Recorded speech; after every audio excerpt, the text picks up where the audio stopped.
Walking is great for your health, but it's not actually doing much for your bones. There's a specific type of movement, done for just 30 seconds a day, that loads your bones in a completely different way than walking ever does. I tried it daily for 21 days and tracked exactly what changed. Let's go inside your bones and see why walking alone isn't enough, and what 30 seconds a day can actually do about it. Here's something most people don't realize. Your bones only get stronger in response to a specific type of stress called mechanical loading, and the amount of force matters a lot. Walking is a great cardiovascular activity, but the forces involved are relatively low and repetitive in the same pattern, which means your bones quickly adapt to that level of stress and stop being challenged by it.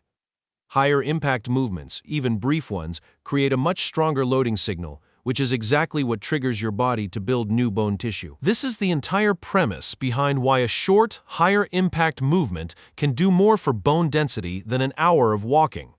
The movement itself is simple. Short bursts of higher-impact loading, think small jumps, heel drops, or brief hops, done for about 30 seconds once or twice a day. This isn't about intensity or exhaustion. It's about brief, repeated mechanical stress that signals your bones to adapt. Research on bone health has consistently shown that brief, higher-impact loading sessions, even just a handful of jumps done daily, can measurably stimulate bone-building activity, particularly in weight-bearing bones like the hips and spine, areas that matter most for long-term bone health. Day 1 felt strange, genuinely low effort, but also strangely unfamiliar, since I hadn't done any kind of jumping movement regularly in years.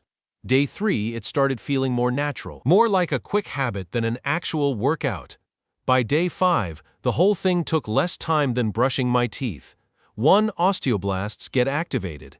Your bones contain specialized cells called osteoblasts, responsible for building new bone tissue. Mechanical stress, especially higher impact stress, is one of the primary triggers that activates osteoblast activity, essentially telling your body, this area needs to be stronger. 2. Bone remodeling accelerates in loaded areas.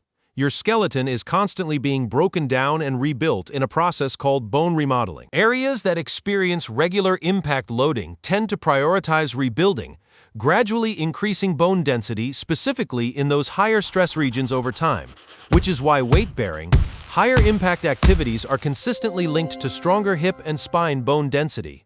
3. This matters more as you get older. Bone density naturally peaks in your late 20s to early 30s and gradually declines afterward, especially post-menopause for women. Maintaining regular mechanical loading through activities like this becomes increasingly important with age, since your body's natural bone-building response slows down over time, meaning the same stimulus becomes even more valuable as you get older. 4. Balance and coordination improve as a side effect.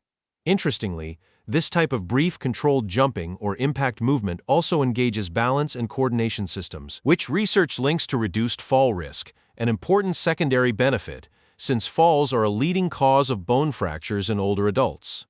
By day 10, the movement itself felt effortless, genuinely a 30-second habit rather than something requiring motivation.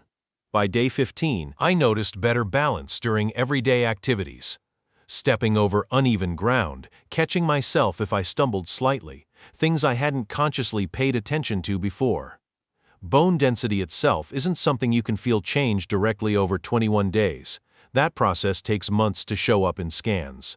But the improved balance, coordination, and general lower body stability were noticeable well before that, and they're closely tied to the same mechanisms that support long-term bone strength. Here's the honest truth. Walking is still genuinely good for your overall health, cardiovascular system, and even bone maintenance to some degree. This isn't about replacing it. But if bone density specifically is a concern, especially as you get older, adding brief, higher impact loading is one of the most time-efficient, evidence-backed additions you can make. And importantly, anyone with existing bone density concerns or joint issues should check with a doctor before adding higher impact movement. So, could you fit 30 seconds of this into your day? Comment below and let me know if you try it. If this made you think differently about just walking for bone health, hit subscribe, because tomorrow I'm breaking down 7 habits that rewire your brain for happiness, and small daily actions like this one are exactly the theme.